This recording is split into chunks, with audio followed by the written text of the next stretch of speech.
Okay, सो कहाँ तक पहुंचे थे हम लोग? Amalgamation, right? Amalgamation of companies.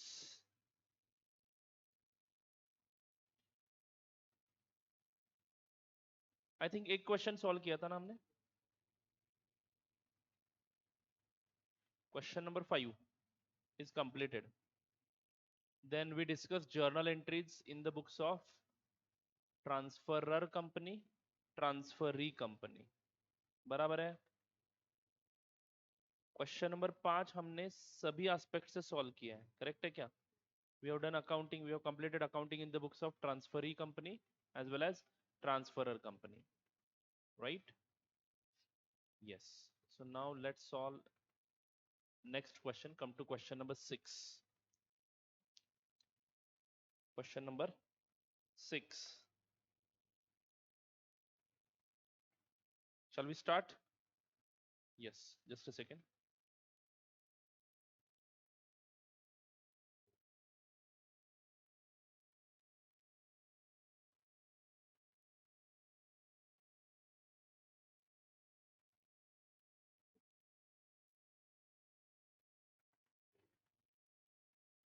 चलो एक बार क्वेश्चन पढ़ लेता हूं, ध्यान देना है सबको। The following draft balance sheet, following draft balance sheet are given as on 31st March 2021. So these are the draft balance sheets of the company Best Limited and Better Limited. Share capital, shares of rupees 100 each, fully paid 20, 10 rupees in lakhs है, 20 lakhs and 10 lakhs. So can you tell me number of shares? 20 lakh rupees divided by 100, 20,000 equity shares of Best Limited, and यहाँ पे 10,000 equity shares of Better Limited are already issued. Is it right? Reserves and surplus 10 lakhs, 8 lakhs, other liabilities, fixed assets, investments, current assets. The following information is given. The following information is given. Slowly question पढ़ना है. Better Limited issued. Better Limited issued bonus shares on 1st April 2011. Date of balance sheet 31st March 2011. Bonus shares are issued on 1st April 2011 in the ratio of 1 share for every 2 held. In the ratio of 1 share for every 2 held. How many shares were held by the company on 31st March 2011? 10,000 shares. So 1 share will be issued for 2 shares. They have already issued 10,000 shares. So 5,000 shares will be issued out of bonus. As a bonus, I mean to say. Is it right? And you know how to pass the journal entry for bonus issue. Can anybody tell me?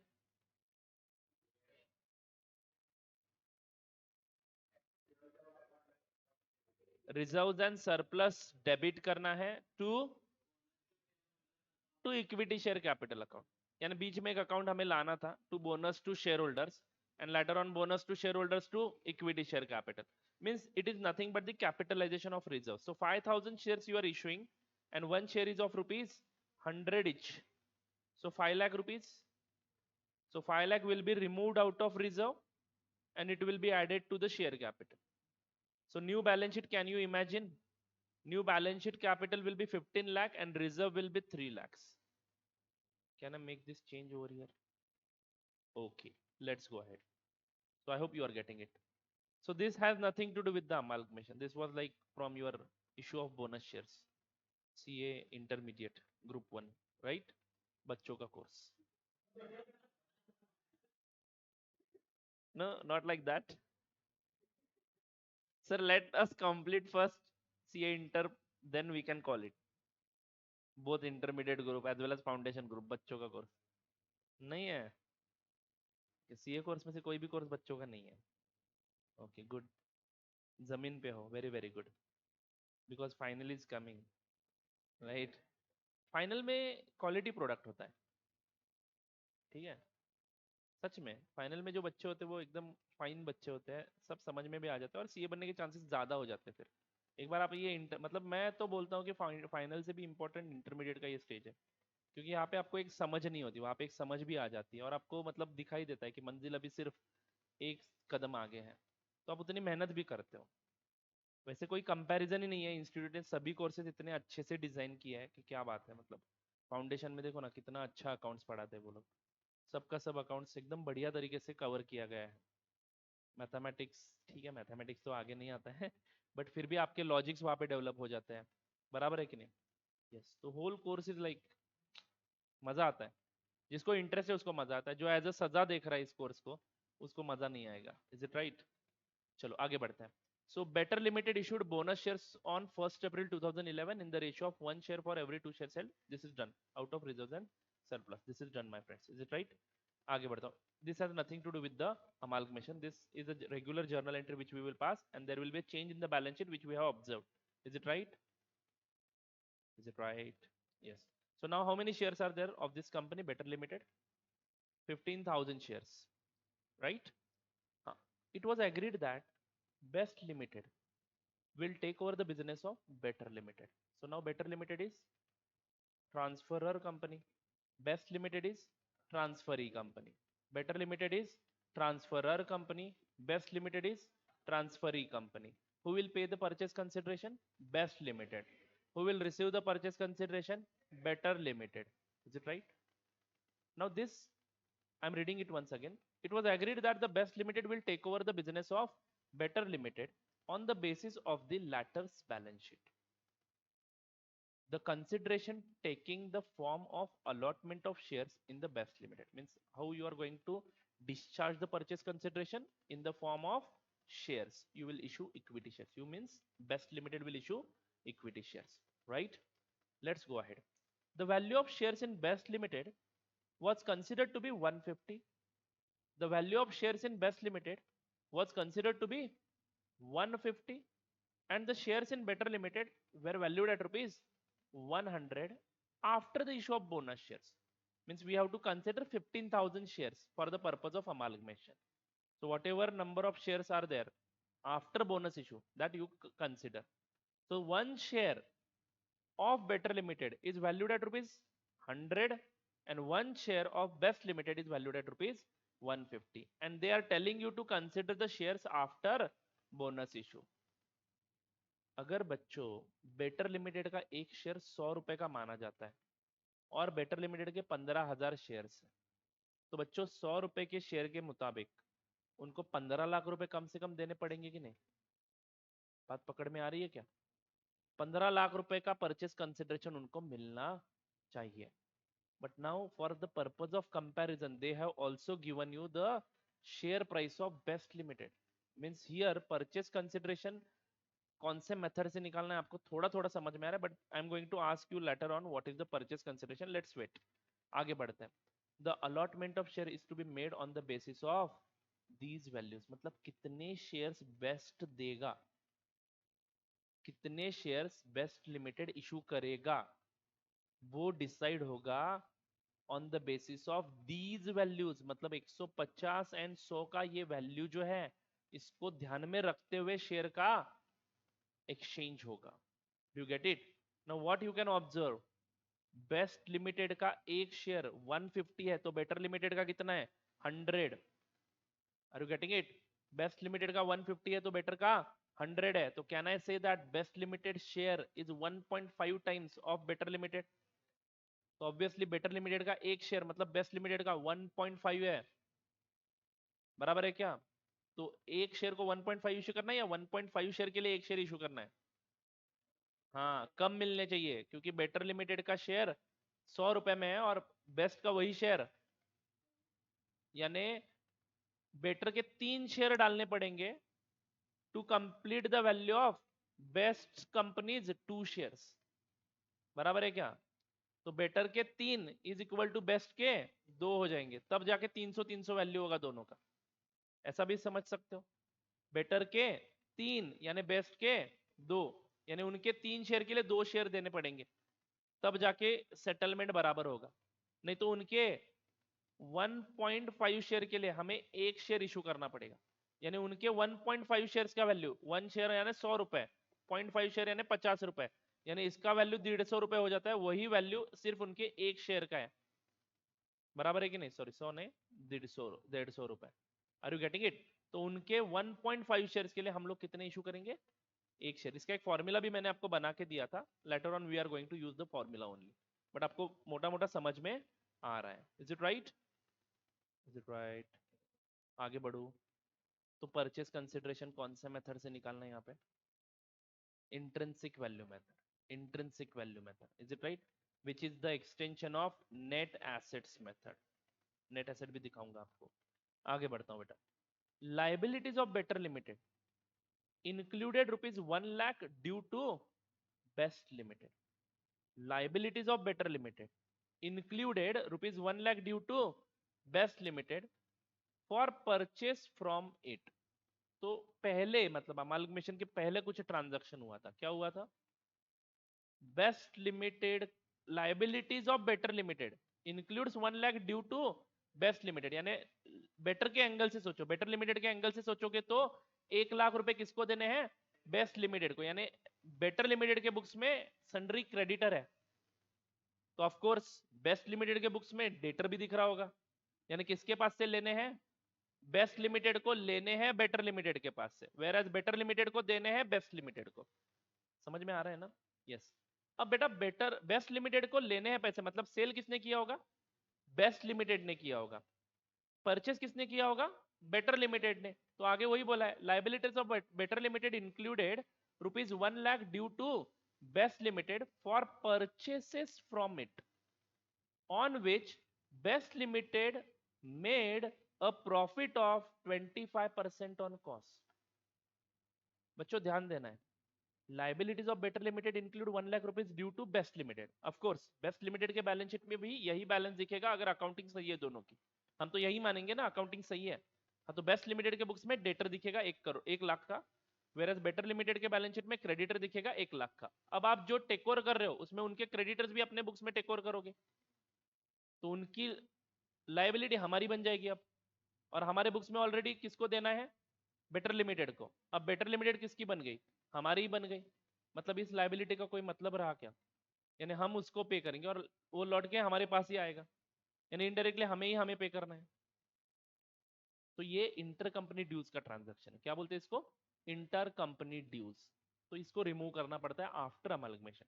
पहले हम amalgamation का process complete करेंगे and after amalgamation we will remove the inter company dues. Do you get it my friends? हाँ, तो उसका एक treatment लिख के लेना है। मैं डायरेक्टली क्वेश्चन पे आ चुका हूँ। अब ये 2 पॉइंट सिर्फ आपको एडिशनल पढ़ाऊंगा तो अमालगमेशन ओवर। कोई नया कंसेप्ट इस अमालगमेशन में नहीं है, आपको बहुत ही बेसिक लेवल का अमालगमेशन पढ़ाया जा रहा है। ठीक है, सीए फाइनल में आपको फिर से पढ़ाया जाएगा the goods of rupees 50,000, but at that time ये नहीं पढ़ाया जाएगा, ये आपको आना चाहिए।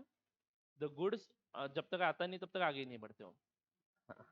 The goods of rupees 50,000 out of this said purchase remained in stock on the date of above balance sheet.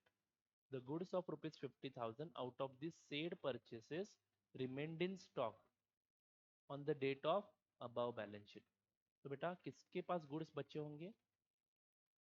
Better ने खरीदा है ना, तो बेटर ने, क्रेडिटर का तो ये अलग मामला है, खरीद के गुड्स अपने पास रख दिए, उसमें से कुछ बेच दिए। 1 लाख के खरीदे थे, उसमें से 50 बेच दिए, उसका प्रॉफिट बेटर ने रियलाइज करा, जो बेटर के P&L अकाउंट में दिखेगा। बोलो हाँ या ना? बचे हुए गुड्स 50,000 के, वो 50,000 पे दिखाएगा। बेटर का कॉस्ट कितना है? 1 लाख। अब जब हम एसेट को टेक ओवर करेंगे तो ये 50,000 का स्टॉक भी टेक ओवर करेंगे ना, लेकिन आपको पता है ना कि 50,000 is cost of better limited, मतलब आपका क्या है?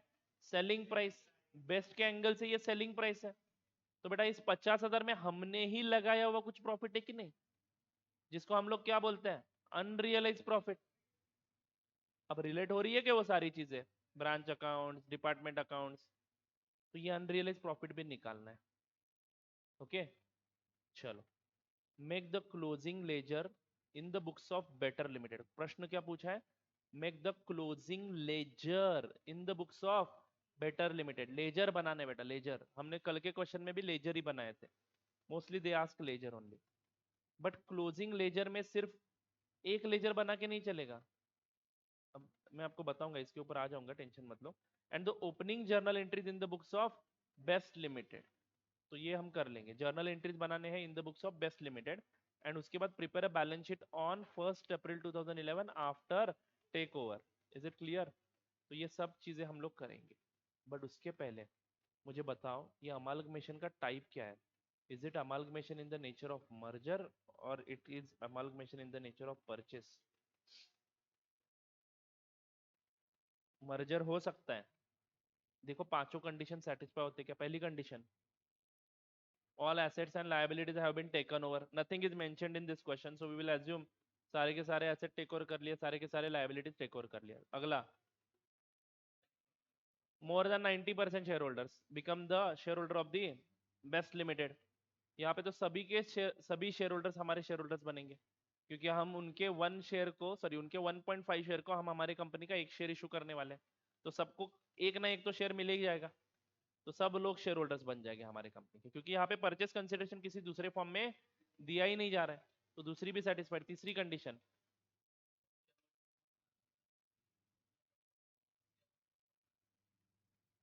वही दूसरी हो गई ना।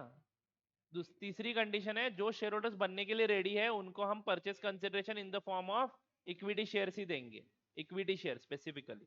बराबर है क्या? ये भी होगी। चौथी condition, business will be continued. पांचवी condition, assets and liabilities are to be recorded in the books at book value. तो हम लोग यहाँ पे amalgamation in the nature of merger method use कर सकते हैं। फिर भी मुझे परचेस मेथड यूज करना है, कर लो। हाँ लेकिन एक हाथ कंडीशन सेटिस्फाई नहीं होता है,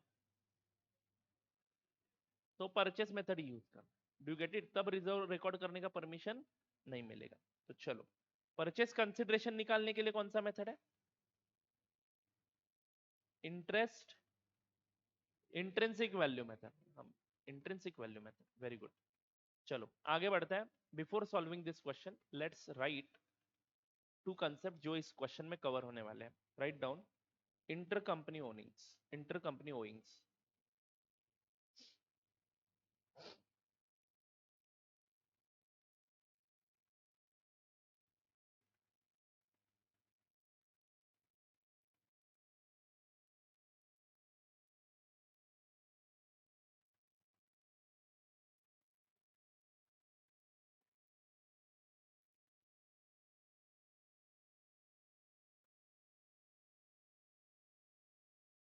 जस्ट अ सेकेंड।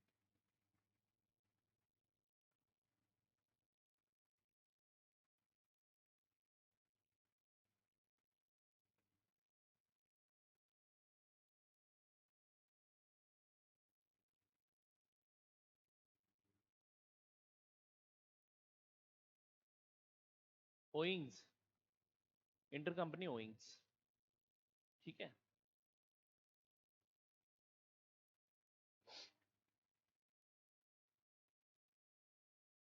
तो लिखना है,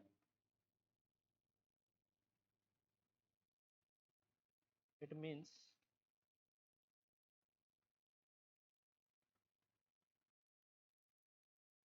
amount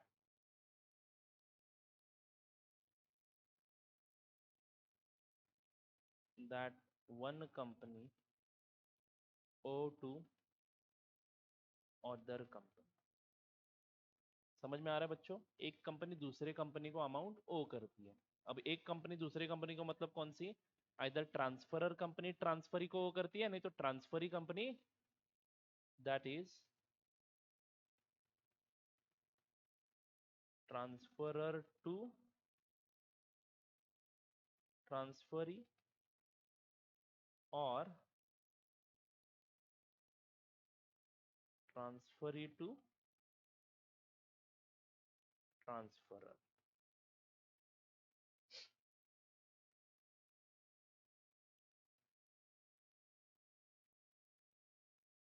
ओके, नेक्स्ट लाइन पे लिखना, when on amalgamation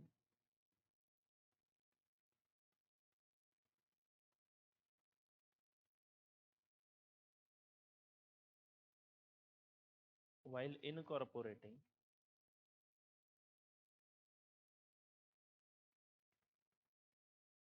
assets and liabilities,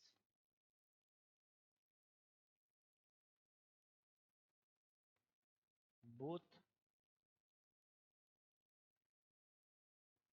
asset as well as liability will appear, simple भाषा में लिख के दे रहा हूँ, both asset और liability will appear in the balance sheet of transferee company. बराबर है क्या?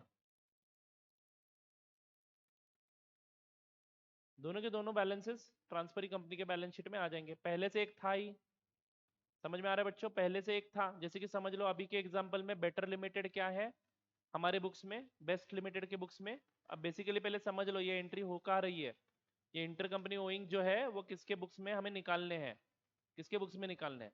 ट्रांसफरी कंपनी के बुक्स में। ट्रांसफरी कंपनी के बुक्स में डेटर के लिस्ट में किसका नाम है? Better limited. कितना लेना है? 1 लाख। ये तो पहले से है, ट्रांसफरी कंपनी के बुक्स में एक एसेट नहीं तो एक लायबिलिटी पहले से होगा। अब आप दूसरे कंपनी के एसेट्स एंड लायबिलिटीज को टेक ओवर करोगे, जैसे कि बेस्ट लिमिटेड टेक ओवर कर रहा है बेटर लिमिटेड के लायबिलिटीज को, तो उनके सारे लायबिलिटीज हम हमारे बुक्स में लाएंगे। तो क्रेडिटर नाम का एक क्रेडिटर आएगा, बराबर है क्या? सॉरी, बेस्ट लिमिटेड नाम का एक क्रेडिटर आएगा, बेस्ट लिमिटेड नाम का एक क्रेडिटर आएगा। बाय द वे है कौन वो? हम ही है। तो हमारी बैलेंस शीट में बेस्ट लिमिटेड को देने हैं 1 लाख रुपए एज अ क्रेडिटर, और हमारी बैलेंस शीट में बेटर लिमिटेड के पास से लेने हैं 1 लाख, जो अभी क्या बन गया है? Best Limited. तो पैसा देना भी बेस्ट को है, पैसा लेना भी बेस्ट से है, क्योंकि एग्जिस्टेंस में रहेगा कौन अब? बेटर जब कन्वर्ट हो जाएगा बेस्ट में, तब बेटर तो बंद कर देंगे ना हम लोग, बेस्ट ही रहेगा। तो वो क्रेडिटर जो बेटर लिमिटेड, सॉरी क्रेडिटर के क्रेडिटर में जो बेटर लिमिटेड दिख रहा था, सॉरी बेस्ट लिमिटेड दिख रहा था, क्रेडिटर में बेस्ट लिमिटेड दिख रहा था एंड डेटर में बेटर लिमिटेड दिख रहा था। Are you getting it? अब वो बेटर नहीं रहा बेटा, अब वो बेस्ट हो गया है, तो बेस्ट को ही देना है, बेस्ट से ही लेना है। तो ये दोनों के दोनों ड्यूज एक दूसरे के सामने हमें जीरो करने हैं। ठीक है, तो मैंने क्या लिखा है? When an amalgamation, when on amalgamation while incorporating assets and liabilities, both asset as well as liability will appear in the balance sheet of the transferee company, which needs to be removed.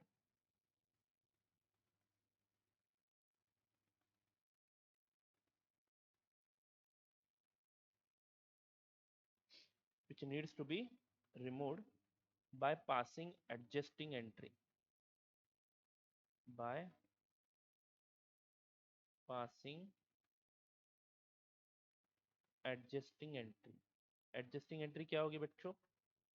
Asset debit balance दिखा रहा है, liability credit balance दिखा रहा है, same amount है, दोनों को zero करना है। तो liability account debit,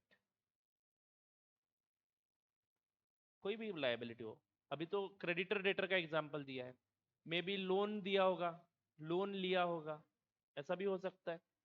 is it right?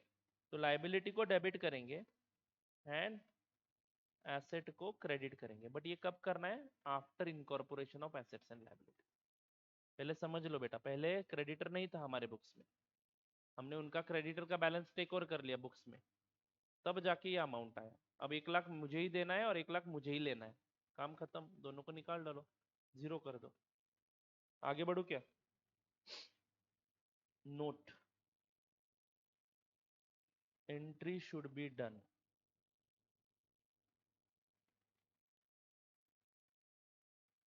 after usual acquisition entries have been passed.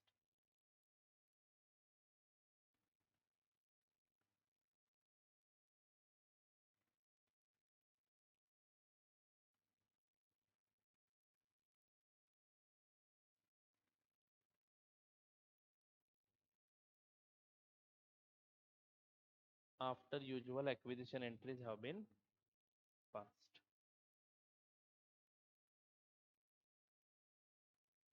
Then अगला concept, adjustment of value of stock.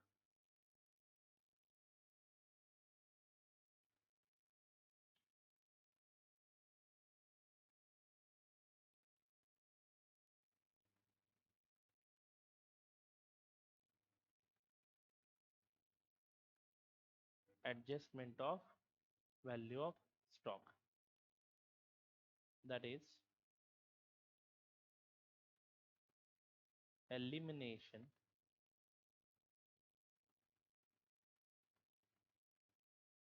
of unrealized profit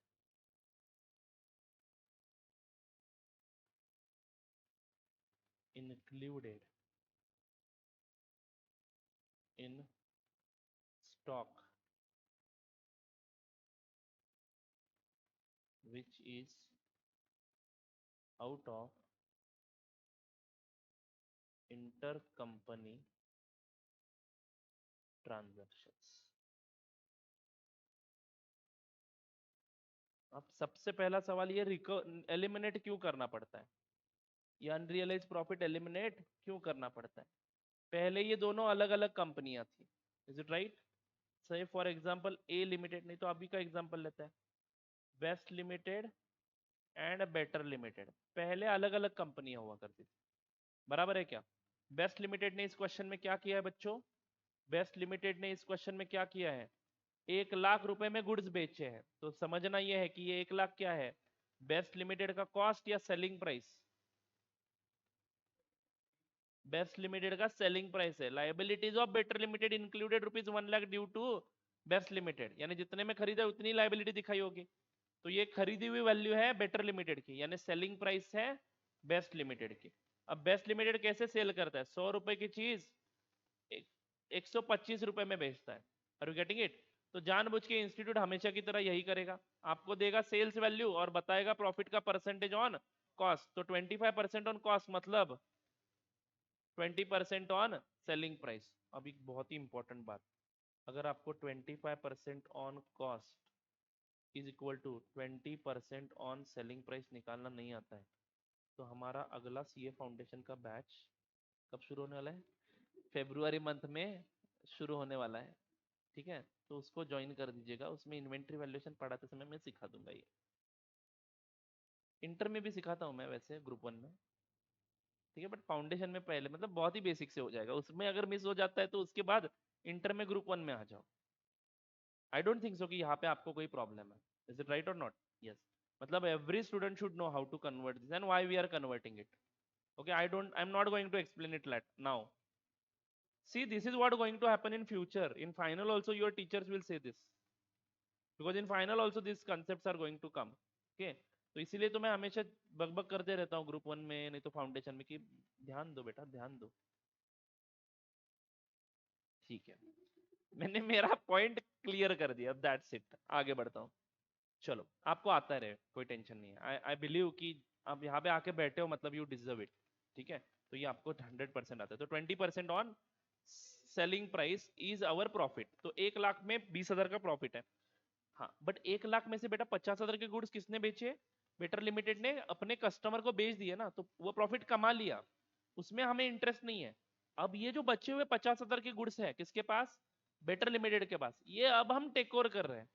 तो हमारे बुक्स में अभी ये स्टॉक दिखने वाला है, हमारे बुक्स में हम 50,000 में खरीदेंगे और 50,000 में स्टॉक दिखाएंगे। आर यू गेटिंग इट और नॉट? तो बेटा अब हमारे बुक्स में ही जो गुड्स 50,000 के है ही नहीं, वो हम 50,000 में दिखा रहे हैं। हमें पता है ना इसकी रियल वैल्यू क्या है?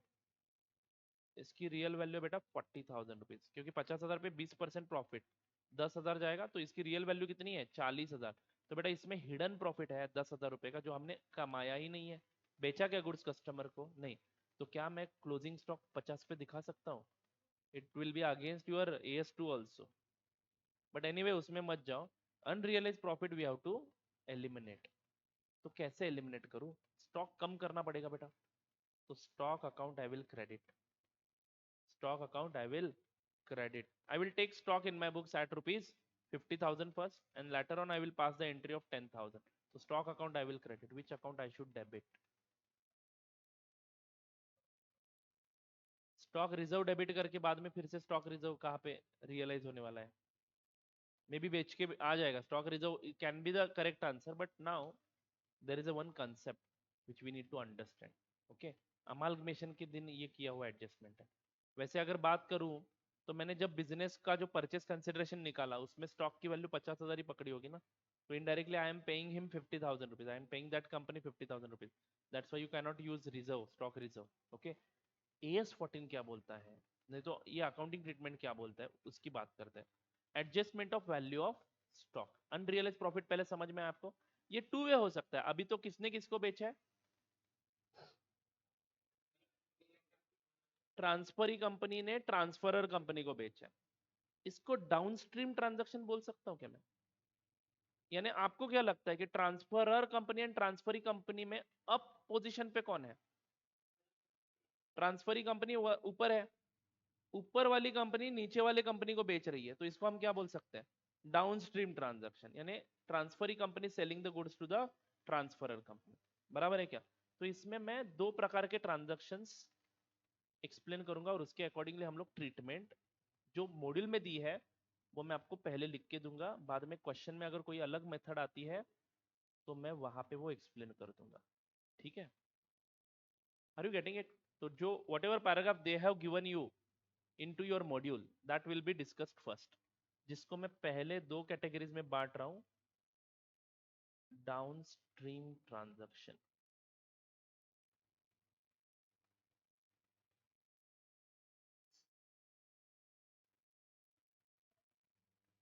Upstream transaction. डाउनस्ट्रीम ट्रांजैक्शन में क्या होगा बेटा? सेलर कौन रहेगा बोलो? Transferee company. सेलर ऑब्वियसली ये सेल जो होगा ये बिफोर अमालगमेशन होगा ना. Sale before amalgamation. तो सेलर कौन रहेगा? Transferee company. एंड बायर कौन रहेगा? ट्रांसफरर. बराबर है क्या? अरे बोलो ना. Yes. Now in this situation my friends, stock held by, किस कंपनी ने स्टॉक हेल्ड करके रखा होगा? ट्रांसफरर कंपनी ने. समझे क्या? This will be, stock will be taken over bye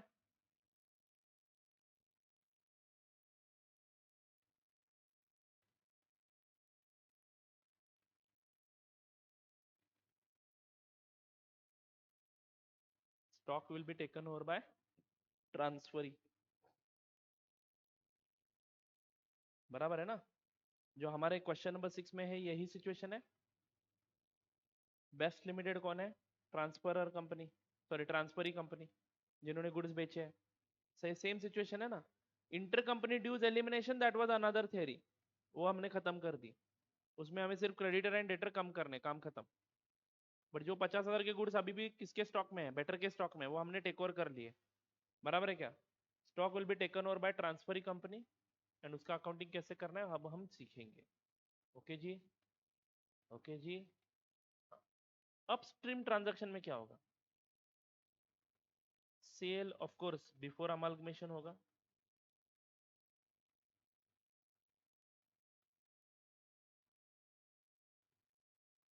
seller कौन है?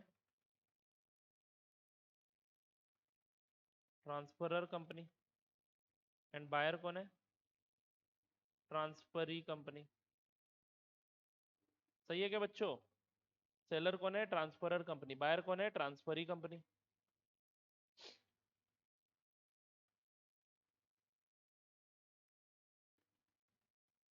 ओके जी. हाँ. अब ध्यान देंगे. Of course stock held by transferee company, यानी स्टॉक पहले से आपके पास ही है.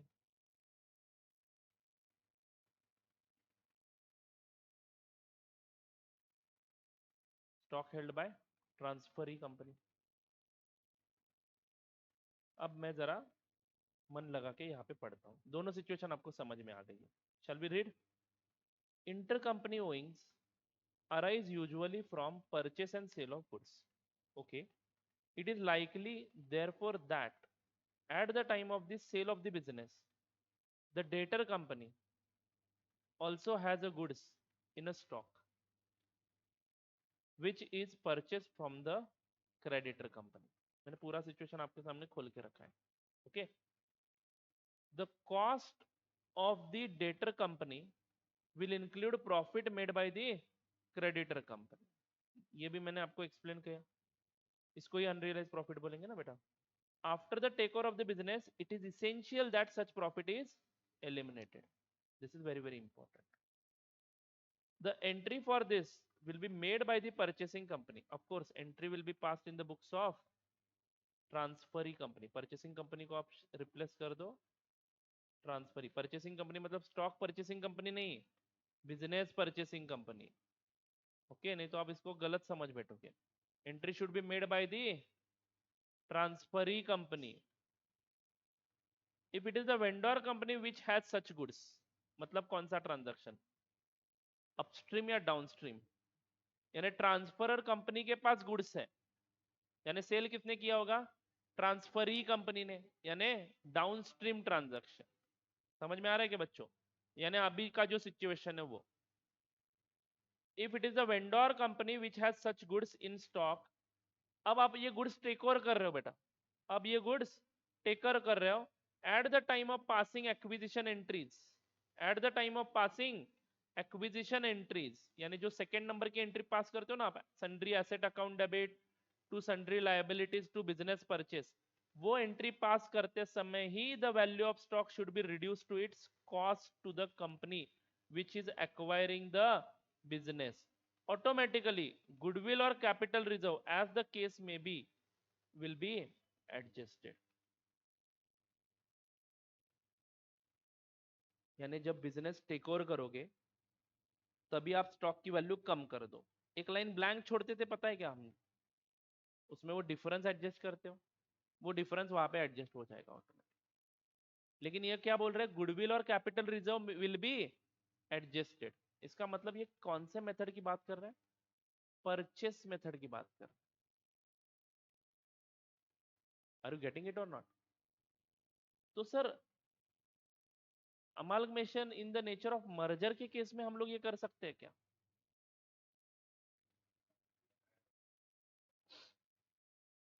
पुलिंग ऑफ इंटरेस्ट मेथड में हमें बुक वैल्यूज पे रिकॉर्ड करना है, बट एक बार रिकॉर्ड कर लिया तो मैं वो अनरियलाइज प्रॉफिट रियलाइज कम कर सकता हूँ क्या?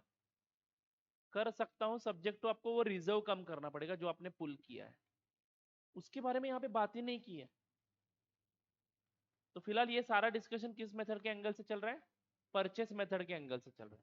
समझो एक आध क्वेश्चन आ जाता है तो मैं आपको एक चार्ट बना के दूंगा, वहां पे हम लोगों को ये, मतलब उस केस में क्या होगा वो बता दूंगा मैं, अभी कोई टेंशन नहीं है। मतलब इनडायरेक्टली परचेस मेथड में वो क्या बोल रहा है कि it should be adjusted in goodwill और कैपिटल रिजर्व। समझ लो मैंने टेक ओवर करते समय बुक वैल्यू पे टेक ओवर कर लिया stock, and later on I pass this entry, stock मैंने क्रेडिट करा और गुडविल अकाउंट डेबिट करा, नहीं तो कैपिटल रिजर्व अकाउंट डेबिट करा तो भी चलेगा कि नहीं? इफेक्ट विल बी सेम और नॉट? यानी जो एडजस्टमेंट वाला अमाउंट है उसमें एडजस्टमेंट कर देंगे। आप लोग कौन सा अकाउंट ओपन करने के लिए बोल रहे थे मेरे को, stock reserve. Already you have done some adjustment ना, whatever amount difference is there between purchase consideration and net asset, you have adjusted in what, goodwill और capital reserve। तो उसी में एडजस्ट करना है ये अमाउंट, लेकिन कौन से मेथड में, परचेस मेथड में। Sir what about amalgamation in the nature of merger?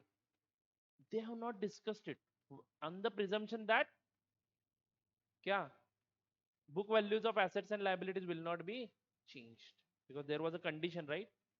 हाँ, but आगे बढ़ते हैं। But if the original sale was made by the vendor company and the stock is with the company acquiring the business, यानी transferee company, यानी कौन सा, upstream transaction, the latter company will have to debit goodwill or capital reserve and credit stock with amount of the profit included। यानी indirectly दोनों cases में entry एक ही होनी है, किसके बुक्स में, ट्रांसफरी कंपनी हो या ट्रांसफरर कंपनी हो, एंट्री क्या होनी है, गुडविल और capital reserve account debit to stock account. Stock को कम करने का ऑब्जेक्टिव है, डेबिट कौन सा करोगे, गुडविल और capital reserve. Is it clear to you? तो लिखो, journal entry with amount of profit, sorry एक मिनट, तो इसमें ट्रीटमेंट इन्होंने क्या बोला, reduce the stock amount to the extent of profit.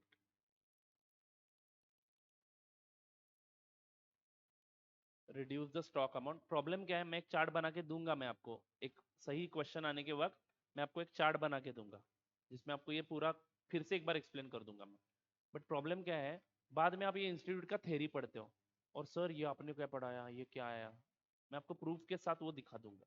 Right now मैं इंस्टीट्यूट की जो थ्योरी है वो आपको एक्सप्लेन कर रहा हूँ। Is it right? और बिल्कुल सही है, कुछ गलत नहीं है। ओके, तो reduce the stock amount to the extent of profit. Reduce the stock amount to the extent of profit. And then, sorry, reduce the stock amount to the extent of profit while incorporating stock, while incorporating assets and liabilities in the books.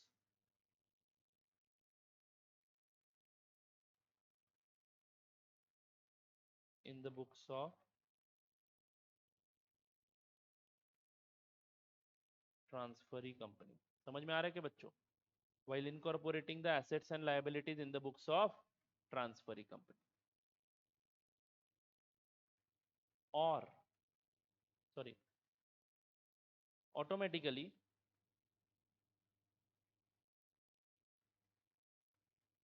goodwill or capital reserve will be adjusted. बराबर है कि नहीं? Automatically goodwill और capital reserve will be adjusted. नहीं तो इसमें और एक ऑप्शन है, और ये नहीं तो वो यूज करना है, और incorporate stock at book value, incorporate stock at book value and then pass following entry. Mostly we are going to use this only because वो स्टॉक रिजर्व का सेपरेट इफेक्ट दिखेगा जिसकी सेपरेट एंट्री हर solution में है institute की। हमें institute के solution के साथ मैच करना है। इफेक्ट बिल्कुल सेम होगा, मैं दोनों इफेक्ट आपको क्वेश्चन के एंड में दिखाऊंगा। ठीक है? अरे बेटा ऊपर अगर स्टॉक कम करके लेते हो तो एडजस्टमेंट वाला अमाउंट ऊपर नीचे होगा ना, तो goodwill capital reserve automatic adjust होगा। नहीं तो मैं क्या कर सकता हूँ, स्टॉक जिस वैल्यू पे लिया है, जो बुक वैल्यू उसके ऊपर दिखाऊंगा और बाद में स्टॉक को कम कर दूंगा बाय पासिंग दिस एंट्री। क्या एंट्री करेंगे हम यहाँ पे? गुडविल, अगर गुडविल है आपके उस सेकेंड एंट्री में तो गुडविल लेना, नहीं तो कैपिटल रिजर्व। गुडविल और capital reserve debit to stock account. Goodwill और capital reserve account debit to stock account. और है ये, मतलब ऑप्शन नंबर 1 नहीं तो ऑप्शन नंबर 2 में से एक को यूज करना है। Is it clear to you? लेकिन अगर स्टॉक पहले से ट्रांसफरी कंपनी के बुक्स में है, since stock is in the books of transferee company already, stock is in the books of transferee company already, journal entry हमें क्या करनी है? Goodwill slash capital reserve debit to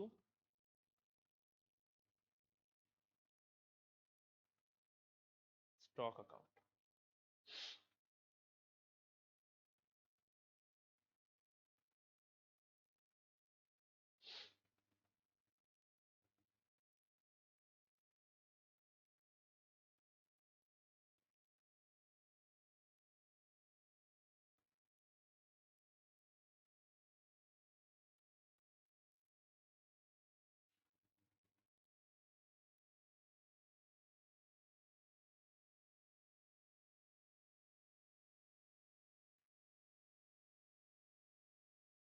Now tell me, my friends, which method of amalgamation you are going to use? In the nature of merger or in the nature of purchase in this question? Why aren't you changing the value of inventory now? Because आपकी inventory 50,000 में take over की थी आपने, वो कितने पे लाके छोड़ोगे आप? Since they have given you the information about this profit loss, we need to reduce it. तो हम यहाँ पे कौन सा यूज करेंगे? मोस्टली परचेस मेथड यूज करेंगे। समझ में आ रहा है क्या? बट जरूरी नहीं है, बाद में भी कर सकता हूँ मैं, कोई दिक्कत नहीं है। हम परचेस मेथड से सॉल्व करेंगे in order to show this effect. Is it clear to you? Yes, चलो। इसके ऊपर और कुछ चर्चा करनी है हमें, नो डाउट, लेकिन अभी नहीं, बाद में। ओके, अब पहला स्टेप क्या करना पड़ेगा बच्चों? परचेस कंसिडरेशन निकालना है हमेशा हमें पहले। ओके, तो write down statement showing calculation of purchase consideration. Solution to question number 6।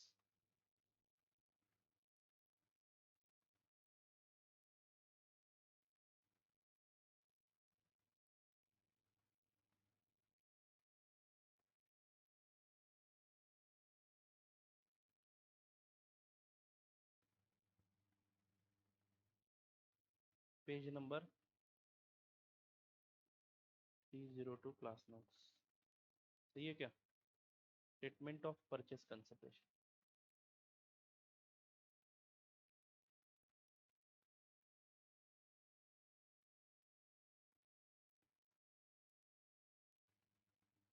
It is clearly mentioned, use intrinsic value method, intrinsic value method. Particulars, right hand side, rupees. Shall we start? A, number of shares to be issued of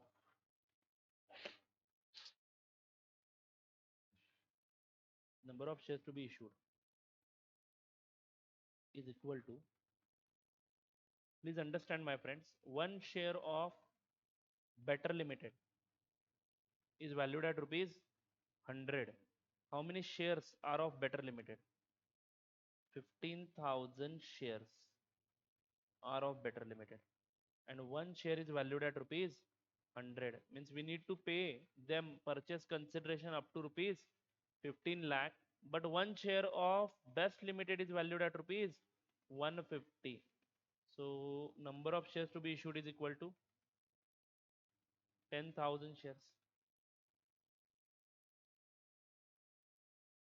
तो यहाँ पे लिखूंगा 10,000 shares. B, 10,000 shares of rupees 100 each. अब पिछले question को याद करो बेटा, जहाँ पे परचेस कंसिडरेशन हमने निकाला था, वहां पे उन्होंने क्या बोला था कि अकाउंटिंग कौन से वैल्यू के हिसाब से करो? एट पार वैल्यू के हिसाब से करो। अब यहाँ पे ऐसा कुछ बोला है क्या?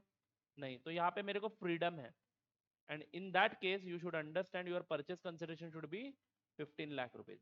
तो इशू प्राइस में यहाँ पे लिखूंगा, क्योंकि उनका हम भले ही शेयर्स कम इशू कर रहे हैं, 10,000 शेयर्स इशू कर रहे हैं, बट हमारे एक शेयर का भाव कितना है, इशू प्राइस कितना है, 150, तभी वो मैच होगा। क्योंकि अगर मैं 100 से मल्टीप्लाई करता हूं तो purchase consideration will be 10 lakh, that will be a injustice on them, indirectly injustice होगा, क्योंकि बुक में 10 लाख पे ही दिखने वाला है। वैसे भी हमारे बुक्स में जब हम बेस्ट लिमिटेड शेयर्स इशू करेंगे तब कितने इशू करेंगे बेटा? 10,000 ही करेंगे। उसकी फेस वैल्यू कितनी होगी? 100 रुपए ही होगी, बट 10 लाख की लाइबिलिटी दिखाऊंगा, बट रियलिटी में हमने उनको कितना दिया? 15 लाख दिया, क्योंकि हमारे एक कंपनी के शेयर को नेट एसेट कितने के अटैच्ड है? 150 रुपए के।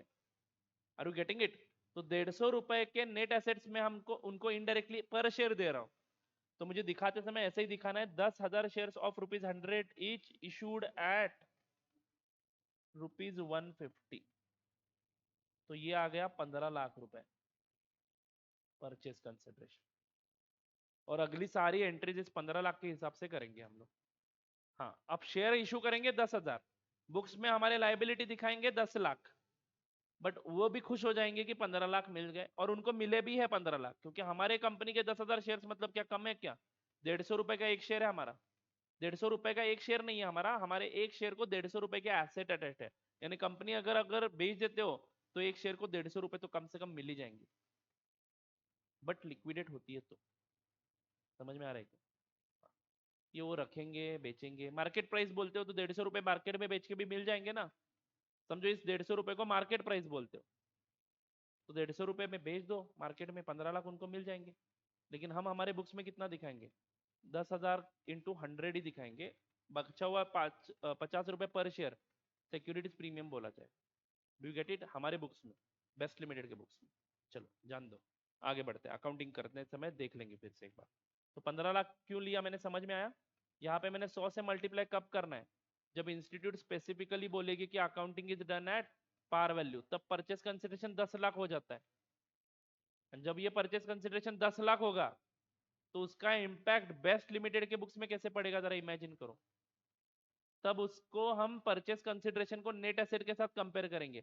अब मैं परचेस कंसिडरेशन को नेट एसेट के साथ यानी 15 लाख को नेट एसेट के साथ कंपेयर करूंगा, तो गुडविल कैपिटल रिजर्व अलग अलग आएगा, बराबर है कि नहीं? लेकिन उस मेथड में जहां पे मैं 10 लाख का पीसी ले रहा हूं, वहां पे मैं 10 लाख को नेट एसेट के साथ कंपेयर करूंगा, तो वहां पे वो अमाउंट गुडविल नहीं तो कैपिटल रिजर्व में एडजस्ट हो जाती है। यहाँ पे ये अमाउंट इस मेथड में अगर मैं 150 रुपए का इशू प्राइस लेता हूँ तो अमाउंट सिक्योरिटीज प्रीमियम में एडजस्ट हो जाती है। वैसे बोलो गुडविल नहीं तो कैपिटल रिजर्व क्या हमारे शेयर्स के प्रॉफिट के डिस्ट्रीब्यूशन के लिए अवेलेबल है? कैपिटल रिजर्व भी नहीं है, गुडविल तो एक लॉस ही है, उसको राइट ऑफ करते जाएंगे धीरे धीरे, बराबर है कि नहीं? हाँ, लेकिन अगर सिक्योरिटीज प्रीमियम में डालता हूँ ये 5 लाख रुपए, तो वो भी हमारे डिविडेंड डिस्ट्रीब्यूशन के लिए अवेलेबल नहीं है। मतलब दोनों के दोनों कैपिटल प्रॉफिट ही मान रहे हो। आर यू गेटिंग इट और नॉट? मैं आपको ये पॉइंट फिर से एक बार दोहराऊंगा अकाउंटिंग एंट्रीज के दौरान, क्योंकि बहुत ही इंपॉर्टेंट है कि यहाँ पे 100 लेना है या 150, कोई भी ले लो कुछ फर्क नहीं पड़ता है, but in the absence of information you take it as 150। अगर अगर उन्होंने स्पेसिफिकली बोला है कि 100 रुपए में अकाउंटिंग करो तो 100 रुपए लिखो। Is it clear to you?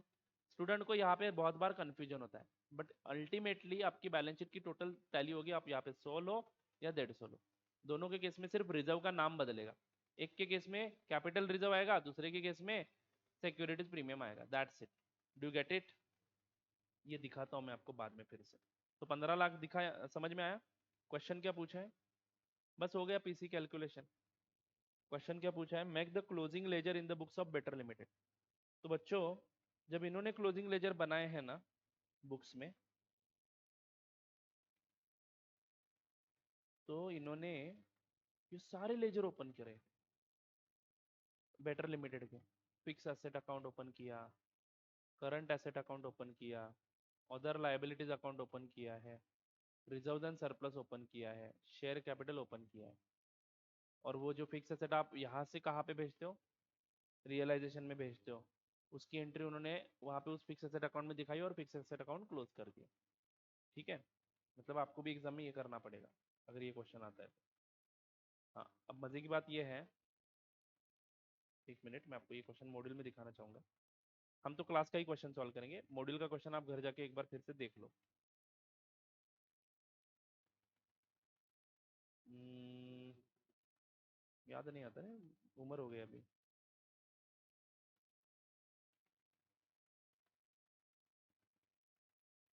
कौन सा क्वेश्चन है? आज कुछ तूफानी करते हैं। आज 31 दिसंबर है, करने वाले हो कि नहीं करने वाले हो कुछ तूफानी? नहीं? क्यों? Resolutions?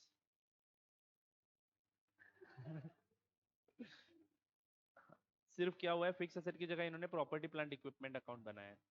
To balance brought down and realisation को क्या समझ में आया क्या बच्चों? हाँ, तो ये ऐसे अकाउंट्स बनाने हैं। मैं बोलता हूँ इंपॉर्टेंट अकाउंट्स कौन से हैं जो निकालने लायक है, realisation account, share holders account, equity shares in best limited account and, but चलो नहीं तो सब निकाल लेते हैं, जान दो, नहीं तो बाद में इंस्टीट्यूट रोएगी, है कि नहीं? नहीं तो आप रोगे, आप ही रोगे। करेक्ट है क्या? Write down. चलो सब अकाउंट्स बनाते हैं in the books of better limited.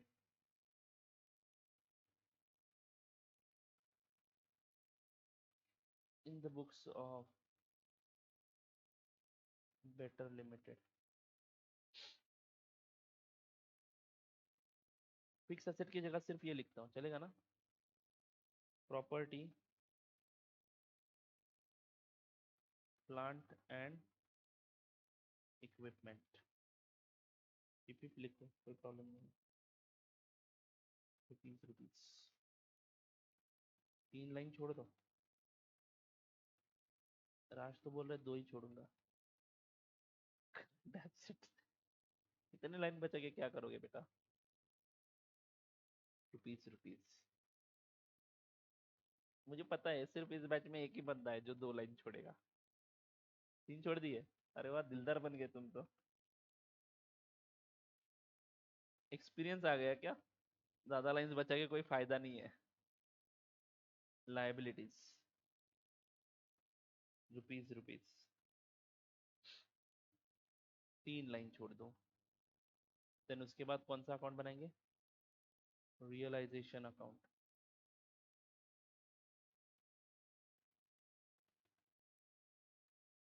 अगर अमेरिका से हो तो जेड यूज करो, इंग्लैंड से हो तो ऐसे यूज करो। नहीं, प्रॉब्लम क्या है, बाद में मेरी गलतियां निकालने पे बच्चे ये बोलेंगे सर यहाँ पे जेड लिखा है, आपने एफ ए लिखा है। चल जान दो, मजाक कर रहा था। हाँ, तो रियलाइजेशन अकाउंट यहाँ पे एक 7-8 लाइन छोड़ दो। देन उसके बाद share capital account.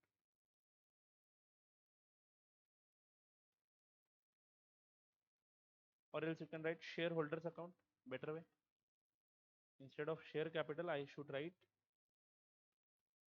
shareholders account. Objective क्या है बेटा यहाँ पे? बुक्स ऑफ अकाउंट्स क्लोज करने हमें बेटर लिमिटेड के, बराबर है क्या? Then reserve and surplus. अरे रहने दो यार, मेरे को तो परेशानी होती है, बट चलो निकालो। सारे लेजर पूछे हैं उन्होंने। मैं एक इंपॉर्टेंट लेजर लिखा होता तो अच्छा लगता मेरे, बराबर है कि नहीं? तो हम देखो ना कैसे इंटरप्रेट करके आते हैं। समझो यही सेम क्वेश्चन आता है इंस्टीट्यूट की तरफ से, तो आप लोग सिर्फ रियलाइजेशन वगैरह बना के आओगे तो मे बी इसके मार्क कट जाएंगे आपके, और बाद में आप बोलते हो इंस्टीट्यूट को गालियां देते हो, मार्क काटे मेरे and all.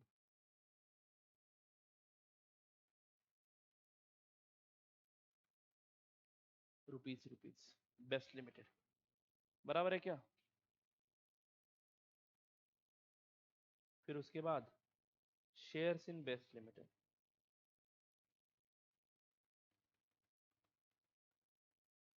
Rupees rupees.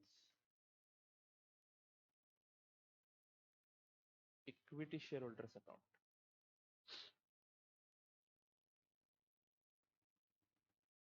Equity shares, हमने ऑलरेडी इक्विटी शेयर्स अकाउंट निकाला है। ठीक है, equity share holders account we have open. Equity shares भी हो गया ना यहाँ पे, sorry. Equity shares in best limited हो गए क्या सारे अकाउंट? यस।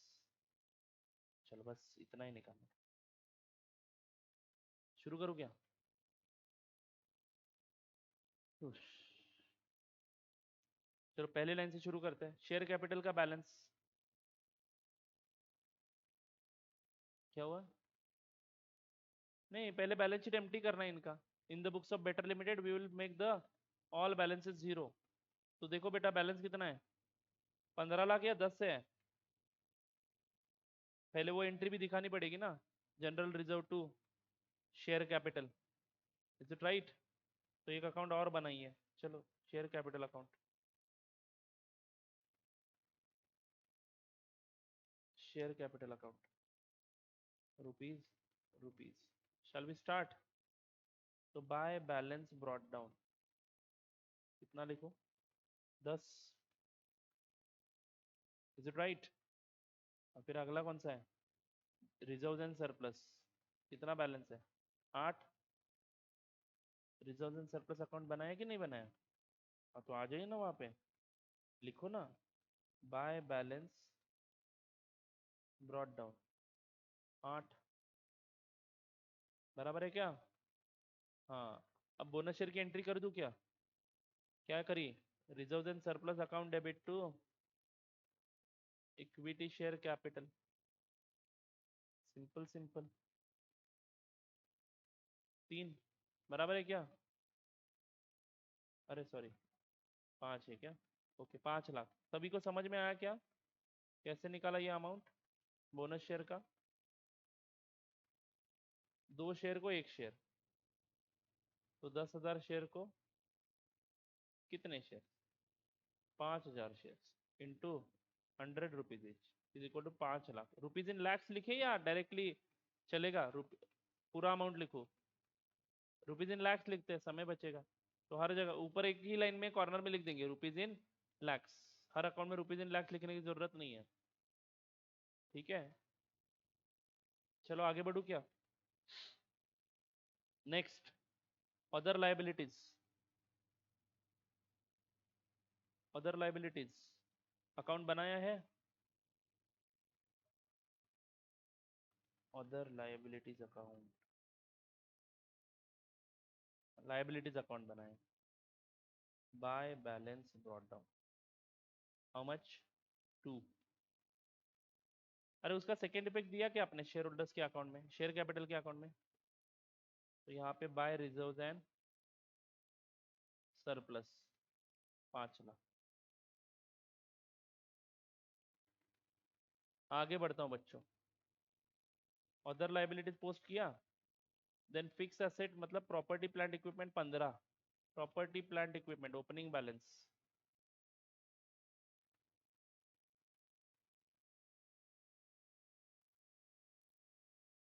नेक्स्ट, इन्वेस्टमेंट इनका नहीं है, current assets to balance brought down 5 lakh. Shall we proceed? आगे बढ़ता हूँ बच्चों, अब क्या करना है? अब सारे एसेट्स एंड लाइबिलिटीज के जो जो अकाउंट्स खुले हैं वो सब के सब बंद कर देने और रियलाइजेशन को ट्रांसफर करना है। तो चलो ये 15 लाख रुपए पहले ट्रांसफर कर देता हूँ। चलो टोटल मैं करता हूँ, बैलेंस मैं निकालता हूँ इस बार, आप थके हुए हो तो by realisation account, I care for you my friends. तो realisation account debit to property plant equipment. बाद में मैं जब आपको बोलूँ करना है तो करना है, हाँ? तब आप ना नहीं बोल सकते। 15। चलो आगे बढ़ू, गुस्सा नहीं करना है।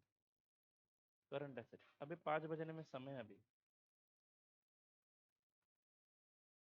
बाय रियलाइजेशन, करंट एसेट का भी बैलेंस ट्रांसफर कर दिया, देखो realisation account debit to current asset.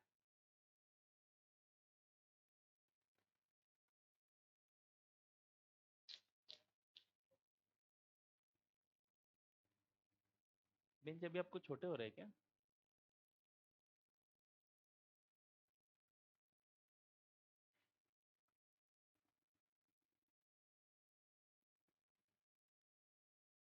चलो आगे बढ़ू क्या? आगे क्या करना है? ये एक एक अकाउंट क्लोज करना है। तो पीपी क्लोज हो गया, करंट एसेट क्लोज हो गया, लाइबिलिटीज भी ट्रांसफर कर दो।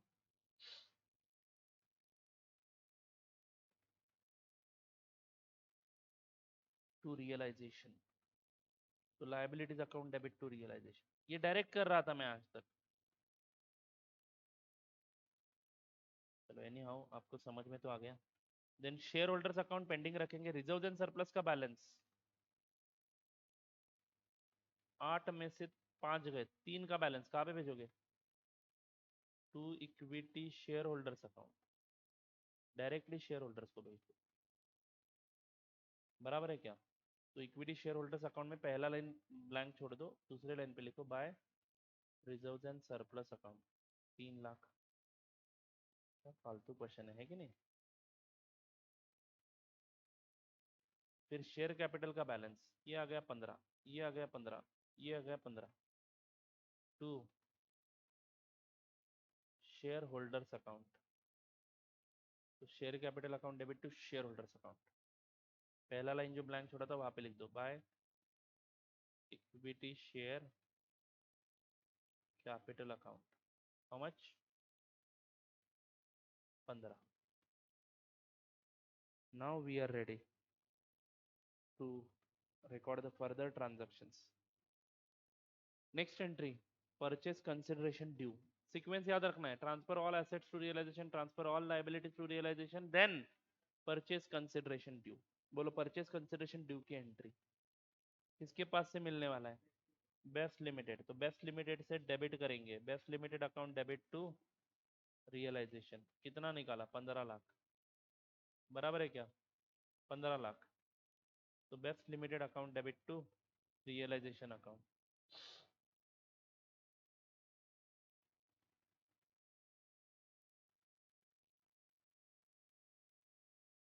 15 लाख, बराबर है।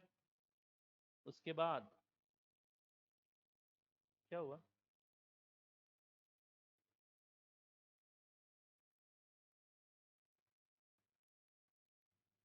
What happen?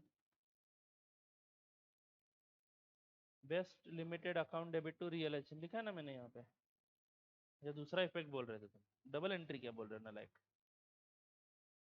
मैं डर गया। Best limited account debit to realisation, बराबर है ना? हाँ, क्यों डराते हो?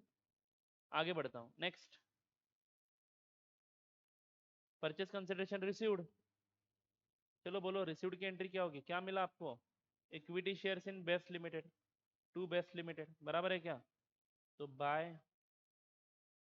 Equity shares in best Limited,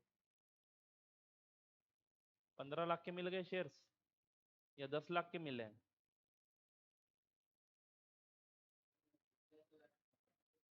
तो यहाँ पे 15 लिखो या 10 लिखो? हमने 15 लाख के एसेट को दे के उनके 10 लाख के शेयर्स एक्वायर किए हैं, याद रखना। फेस वैल्यू 10 लाख है, बट हमारे लिए कॉस्ट ऑफ एक्विजिशन क्या है? हाँ, तो 15 ही लिखना है, बराबर है Raj. Investment AS13, cost of acquisition is equal to acquisition cost plus incidental expenses.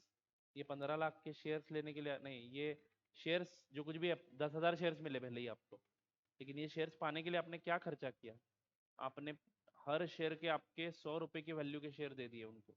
आपके शेयर थे 15,000 इंटू 100, तो 15 लाख रुपए का इनडायरेक्टली सेक्रीफाइस किया आपने। नेट एसेट ही है वो आपके 15 लाख। ओके, इंट्रिंसिक वैल्यू अगर बोलते हो 100 रुपए, तो number of shares into intrinsic value is equal to net asset और नॉट? 15 लाख लिखना है। यहाँ पे गड़बड़ होती है बच्चों की, बच्चे यहाँ पे 10 लाख लिख देते हैं और सिक्योरिटी प्रीमियम भी लाते हैं इनके बुक्स में। मतलब ऐसा खतरनाक अकाउंटिंग लाते कहाँ से हो? टेस्ट में देखा है मैंने। यहाँ पे लिखेंगे by equity in best Limited 10 and by securities premium 5। Balance sheet कहाँ पे बनता है बेटा? इसके बाद तो बंद हो गया ना अकाउंट।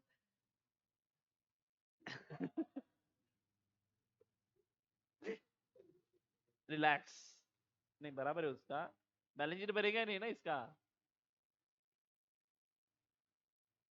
वो भेज देते शेयर होल्डर्स अकाउंट में। 15 जाने वाला था वहां पे, प्रॉफिट कम आता है ना फिर। जैसे जैसे मैंने मतलब 2 पेपर में देखा है, तो इसलिए मैं इस पॉइंट को स्पेशली हाईलाइट करता हूँ कि सिक्योरिटीज प्रीमियम यहाँ पे नहीं रिकॉर्ड करना है, ट्रांसफर ही कंपनी के बुक्स में। Do get it? अरे बोलो ना। इट्स ओके, कभी कभार हो जाता है। हम्म, फिर क्या हो गई ना entry? Equity shares in best limited account debit to best Limited. तो वो क्या करता है, सिक्योरिटीज प्रीमियम अकाउंट भी निकालता है और वो सिक्योरिटीज प्रीमियम को फिर से इक्विटी शेयर होल्डर्स अकाउंट में ट्रांसफर कर देता है, क्योंकि अंत में सब पता है शेयर होल्डर्स में अकाउंट जाएगा सब, बराबर है क्या? But remember this cost of acquisition is 15 lakh rupees, तो हम 15 पे ही रिकॉर्ड करेंगे। Is it right? यस, आगे बढ़ो क्या? हाँ, तो purchase consideration due and purchase consideration received, that's it, accounting is over. Now what is remaining in the books of transferor company? ये बाकी के ट्रांजैक्शन ट्रांसफरर कंपनी के बुक्स में रिकॉर्ड करने हैं क्या? ये वाला 1 लाख रुपए का इंटर कंपनी ड्यूज निकालने का ट्रांसफरी कंपनी में, देन अनरियलाइज प्रॉफिट निकालने का ट्रांजैक्शन ट्रांसफरी कंपनी के बुक्स में। ट्रांसफर कंपनी के बुक्स में कुछ करना ही नहीं है। अभी सारे अकाउंट क्लोज हो गए क्या? ये बेस्ट लिमिटेड क्लोज हो गया? हो गया। Okay, then equity shares in best Limited open है, रिजर्व एंड सरप्लस क्लोज हो गया, शेयर होल्डर्स अकाउंट ओपन है, रियलाइजेशन अकाउंट ओपन है। तो रियलाइजेशन क्लोज करते पहले। 15 प्लस 2 17, नहीं यहाँ पे 20 आ रहा है टोटल। 20 माइनस 17 3, कहाँ पे भेजू ये? By share holders account. ये क्या है? Loss on realisation.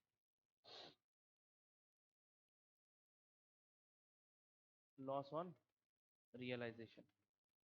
समझे क्या बच्चों?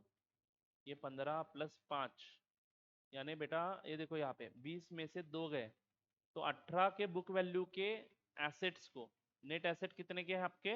18 लाख रुपए बुक वैल्यू के है, बुक वैल्यू के, उसको उन्होंने 15 लाख में टेक ओवर कर दिया। तो 3 लाख का बुक के हिसाब से नुकसान हुआ ना, तो वो 3 लाख का नुकसान कौन बियर करेगा? बुक लॉस है ये, शेयर होल्डर्स करेंगे। तो शेयर होल्डर्स को जो कुछ भी देना है उसमें से ये लॉस हम कट कर देते हैं, एडजस्टमेंट है। It is not a loss actually, it is a book loss. हाँ जी, अब बोलो। 15 + 3 18 देना था शेयर होल्डर को, 3 तो नुकसान हो गया, तो 15 तो देना ही है। अब 15 का हमारे पास क्या है? इक्विटी शेयर्स है। ठीक है, तो यहाँ पे बाय शेयर होल्डर्स अकाउंट।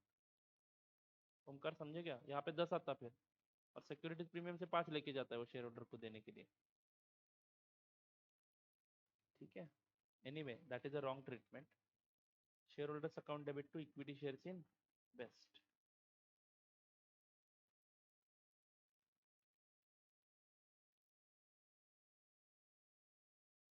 15 18 18 काम खत्म।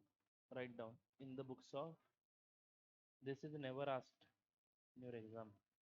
मतलब इतना सिंपल क्वेश्चन ट्रांसफरी कंपनी के बुक्स में, सॉरी ट्रांसफर कंपनी के बुक्स में अकाउंटिंग पूछा जा सकता है, ऐसे नहीं बोल रहा हूँ कि नहीं पूछा जाएगा, बट इतना और कुछ नहीं होता है उसमें। बहुत ही रेयर चांस है, रेयर पॉसिबिलिटी कि ट्रांसफर कंपनी के बुक्स में अकाउंटिंग पूछा जाए। Mostly our focus is on accounting in the books of transferee company. Okay, transferor company के बुक्स में अकाउंटिंग जनरली पूछा नहीं जाता है। तो write down in the books of Best limited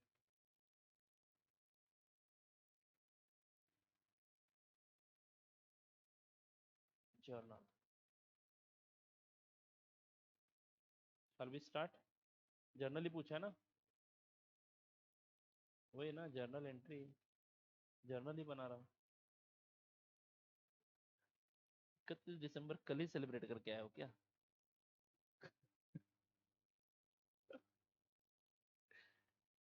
नहीं ना, मैं मेरे को कंफ्यूजन होता है ना फिर। मैं वही सोच रहा हूँ, जर्नल लिखा तो है, जर्नल एंट्रीज देने हैं। एनीवे होता है कभी कभार। आज कितना 8 घंटे बैठे हो ना, तो होगा। Shall we start? तो एंट्रीज तो सारी की सारी 1 अप्रैल को ही होने वाली है, 1 अप्रैल 2021। अभी 11 से आगे बढ़ो जरा। कल से हम 21 कंप्लीट कर चुके हैं। 2022, 2021 इतना जल्दी खत्म हुआ, समझ में ही नहीं आया। ये 2 साल कैसे गए, आई डोंट रिमेम्बर। चलो आगे बढ़ू क्या? हाँ तो पहली एंट्री बोलो ना, बिजनेस परचेस अकाउंट डेबिट। अब देखो देखो, एक मिनट एक मिनट, इंस्टीट्यूट कैसे एंट्री पास करते हो वैसे आप करना शुरू करेंगे, चलेगा ना? तो इंस्टीट्यूट डायरेक्टली एसेट रिकॉर्ड करती है, लाइबिलिटीज रिकॉर्ड करती है। शुरू करूँ? तो समझ में आएगा आपको, टेंशन मत लो। पहली एंट्री लिखेंगे प्रॉपर्टी प्लांट एंड इक्विपमेंट, क्योंकि एक्स्ट्रा लिख के हमें फायदा नहीं होने वाला है, तो हम वही प्रेजेंटेशन यूज करेंगे जो मॉड्यूल में है। ठीक है, हमारे लिए इंस्टीट्यूट ने बहुत आसान कर दिया।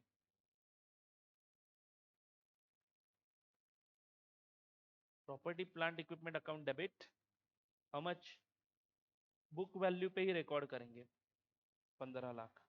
और क्या टेक ओवर किया बच्चों, यहाँ पे देखो, करंट एसेट्स, बेटर लिमिटेड के करंट एसेट्स,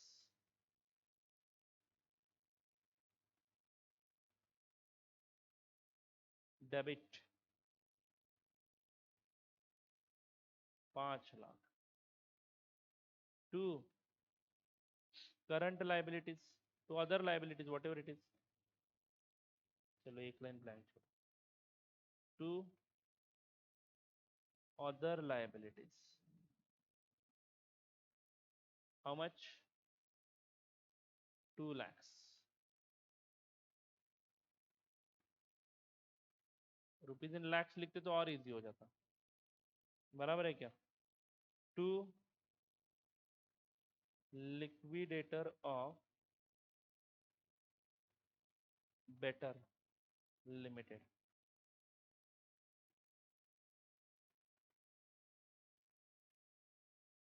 15 lakhs। अब मैं बैलेंसिंग फिगर नहीं निकालूंगा, मैं हमेशा कैलकुलेट करूंगा। अब मैं परचेस मेथड यूज कर रहा हूँ ना। हाँ, तो मैं कौन सी दो चीजें कंपेयर करूंगा? Purchase consideration and net asset. अब इस बिजनेस के नेट एसेट कितने हैं? अब कोई एग्रीड वैल्यू दिया नहीं है, तो net asset will be 20 minus 2, 18। 18 के अगेंस्ट हमने पीसी कितना दिया? 15। तो 18 के एसेट्स के लिए हम 15 ही दे रहे हैं, तो हमें फायदा हुआ। तो हम लोग कौन सा अकाउंट क्रेडिट करेंगे? Capital reserve account. तो यहाँ पे लिखूंगा to capital reserve. 18 minus 15, 3 lakh. समझे क्या बच्चों? अब एक्चुअली स्टॉक रिजर्व की एंट्री अगर आपको करनी होती, देर इज अनरियलाइज प्रॉफिट ना, एंड स्टॉक अभी किसके पास है? ट्रांसफरर कंपनी के पास है, जिसको मैं टेक ओवर करते समय जो मॉड्यूल में एक्सप्लेनेशन दिया था वो हमने लिख के लिया है ना यहाँ पे। टेक ओवर करते समय ऑप्शन नंबर 1 क्या बताया था मैंने यहाँ पे? Reduce the stock amount to the extent of profit while incorporating the assets and liabilities in the books of the transferee company, automatically goodwill और capital reserve will be adjusted। तो बेटा कितना प्रॉफिट निकाला था? 10,000 रुपए। तो 10,000 रुपए मैं स्ट्रेट अवे यहाँ से करंट लाइबिलिटी में से, सॉरी करंट एसेट में से कम करता, क्योंकि स्टॉक किस में है? इस करंट एसेट में है। तो करंट एसेट में यहाँ पे 4,90,000 लेता हूँ, तो उसका इम्पैक्ट हमारे कैपिटल रिजर्व पे क्या होगा? कैपिटल रिजर्व आपका हो जाएगा 2,90,000, यानी 10,000 से कैपिटल रिजर्व कम हो जाएगा। लेकिन मैं ये नहीं करता हूँ, और मैं यहाँ पे ये 5 लाख ही लिखता हूँ, तो मेरा कैपिटल रिजर्व अभी कितना दिख रहा है? तो मुझे और एक एंट्री पास करनी पड़ेगी स्टॉक रिजर्व हटाने की। क्या? और लिख के मैंने एक एंट्री लिख के दी थी आपको, capital reserve account debit 10,000 to stock account. तो 10,000 इसमें से कम होने ही वाले हैं बाद में जब एंट्री पास करूंगा तब।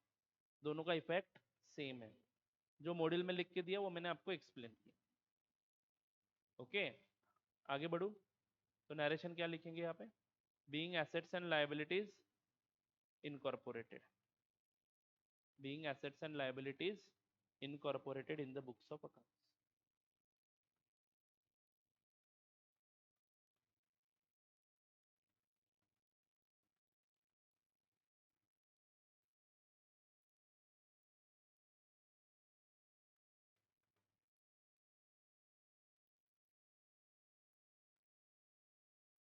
आगे बढ़ू क्या?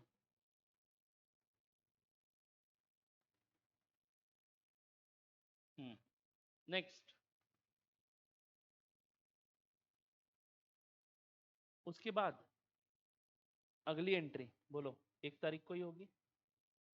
एसेट लाइबिलिटीज तो आ चुके हैं बेटा, अब सिर्फ लिक्विडेटर को पेमेंट करना बाकी है, तो चलो लिक्विडेटर को पेमेंट करते हैं।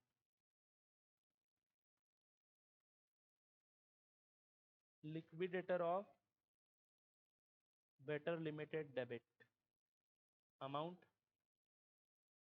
15 lakh to equity share capital account. How many shares? 10,000 shares of rupees 100 each, 10 lakh to securities premium।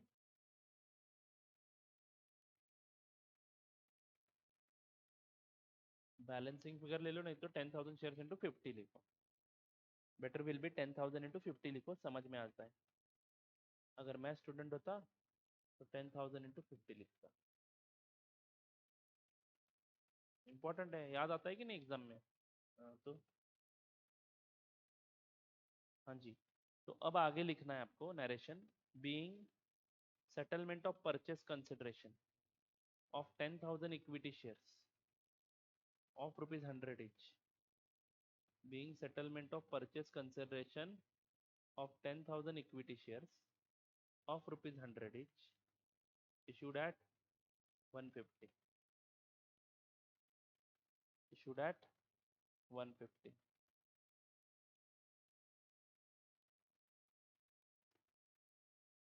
चलो आगे बढ़ू क्या? उसके बाद क्या करना है? सारे एसेट्स रिकॉर्ड हो गए, सारे लायबिलिटीज रिकॉर्ड हो गए। अब एसेट जब रिकॉर्ड किए मैंने और लायबिलिटी जब रिकॉर्ड किए, तब उस लायबिलिटी में एक सन्ड्री क्रेडिटर नाम की लायबिलिटी आई 1 लाख रुपए की, जो किसको पे करनी है? बेस्ट लिमिटेड को पे करनी है। और हमारे बुक्स में ऑलरेडी एक एसेट है डेटर्स नाम के, बेटर लिमिटेड नाम का एक डेटर है। दोनों के दोनों हम नहीं हो गए, अब दोनों को निकालना पड़ेगा, बराबर है क्या? तो एक एसेट है और एक लायबिलिटी है, एक करंट एसेट है और एक अदर लायबिलिटी है, करंट लायबिलिटी है। तो इसको हटाना है, तो बोलो एंट्री क्या होगी? 1/4/2021 एंट्री होगी liability account debit to asset account. तो लायबिलिटी का नाम क्या लिखा है हमने? अदर लायबिलिटीज लिखा है ना। हाँ, तो other liabilities account debit. Other liabilities को करंट लायबिलिटीज में ही लिखना बैलेंस शीट बनाते समय। ओके, तो other liabilities account debit 1 lakh to current assets, बराबर है क्या बच्चों? बहुत ही सिंपल सा क्वेश्चन है, सिर्फ हमें कंसेप्ट पढ़ने इसलिए अभी अभी कर रहे हैं हम लोग। अब एक एक करके थोड़ी थोड़ी डिफिकल्टी आती जाएगी, बराबर है क्या? नरेशन क्या लिखोगे? Being elimination of inter company dues, बराबर है क्या? Elimination of inter company dues.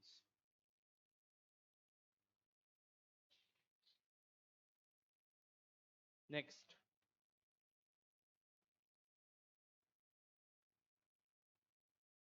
1/4/2021 और एक एंट्री होगी, स्टॉक रिजर्व हटाना है अभी, बराबर है क्या? तो एंट्री क्या? स्टॉक को क्रेडिट करना है, डेबिट किसको करोगे? कैपिटल रिजर्व को। एंट्री नंबर 1 में जो अकाउंट आपने बैलेंसिंग फिगर एडजस्ट करने के लिए लिया है उसी में एडजस्टमेंट करना है।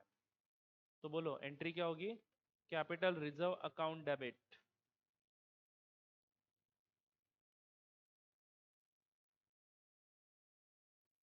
अमाउंट यहाँ पे निकाल के दिखाऊंगा मैं।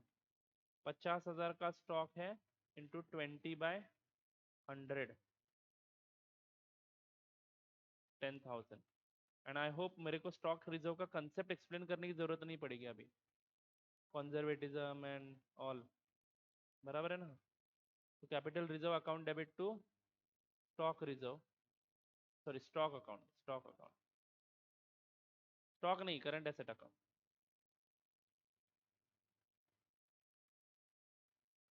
इतनी है ना अकाउंट्स, 10,000, बराबर है क्या बच्चों? हाँ, क्या क्या पूछा है क्वेश्चन में? बैलेंस शीट अभी 5 मिनट में बनाना है आपको, ये बैलेंस शीट पुराना वाला कंपनी का आपके सामने, एंट्रीज आपको लिख के दिए है। चलो नया बैलेंस शीट बनाओ, आपके पास 5 मिनट है।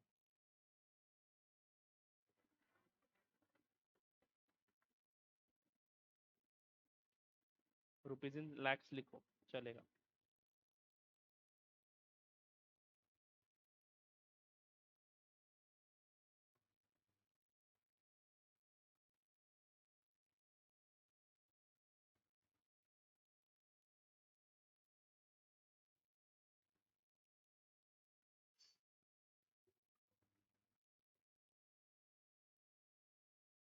शेड्यूल्स में लिखना पड़ेगा ना, नया कैपिटल कितने, capital and reserve and surplus ही बनाना पड़ेगा।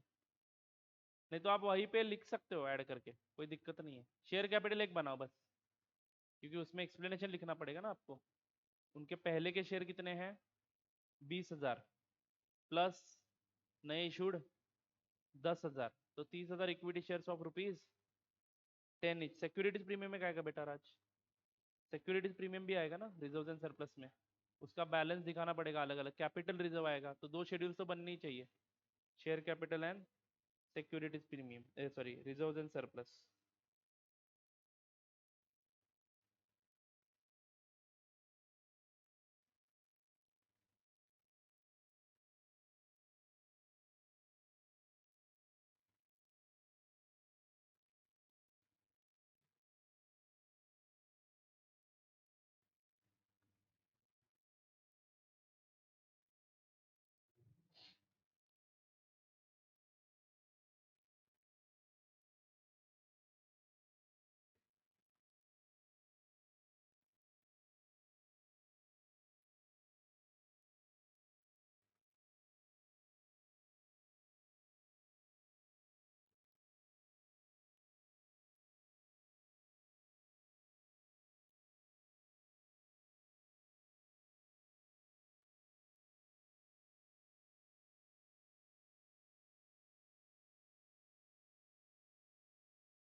दिखा दो answer.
So balance sheet after absorption, share capital 30 lakh बताया था मैंने, 30,000 share of rupees 100 each। Reserve and surplus का शेड्यूल ही इंपॉर्टेंट है।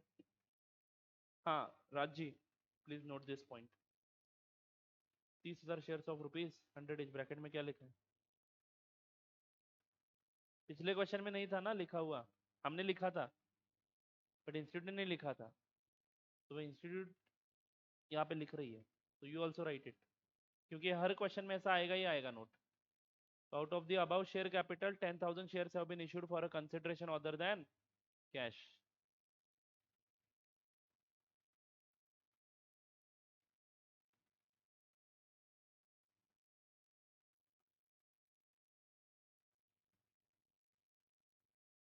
बराबर है ना बच्चों?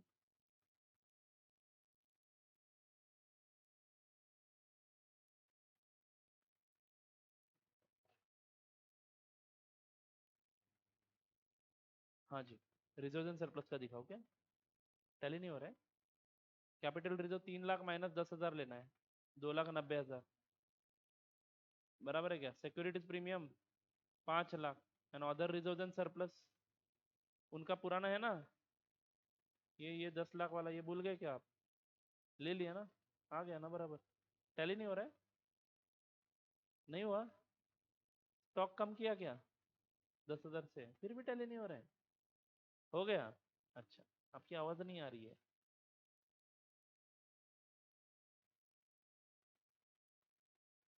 स्टॉक कम करना है बाद में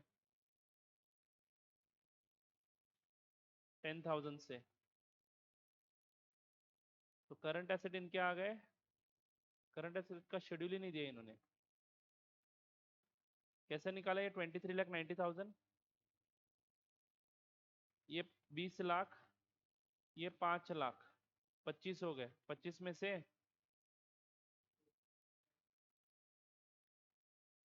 1 लाख लेस होगा, हो जाएगा 24। ये इंटर कंपनी ड्यूज का कम हो जाएगा 1 लाख।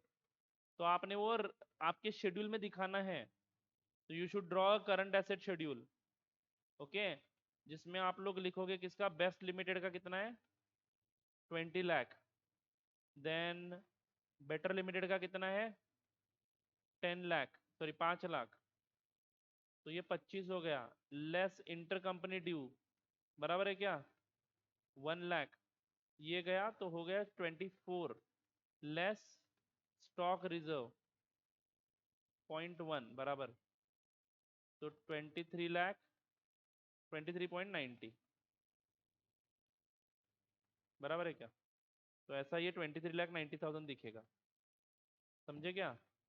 बिल्कुल वैसे ही अदर लाइबिलिटीज में 20 प्लस 2 माइनस 1 माइनस ये भी चेंज होगा ना, 20 प्लस 2 माइनस 1 पॉइंट नहीं 1 माइनस 1 ओनली, तो कितना आ जाएगा ये 21 आ जाएगा, बराबर है क्या?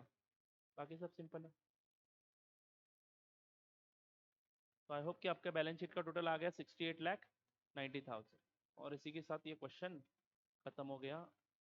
अब हम थोड़े से एडवांस क्वेश्चन पे कल से जाना शुरू करेंगे, धीरे धीरे जाएंगे, कोई गड़बड़ नहीं है। ओके चलो विद दिस आज का ये लेक्चर यहाँ पे खत्म करते हैं, मिलते हैं कल के लेक्चर में। Tata bye bye, see you, wish you a very happy new year in advance. Enjoy करो आज इवनिंग को, कल सुबह क्लास रखा है ना? हाँ तो आ जाइए।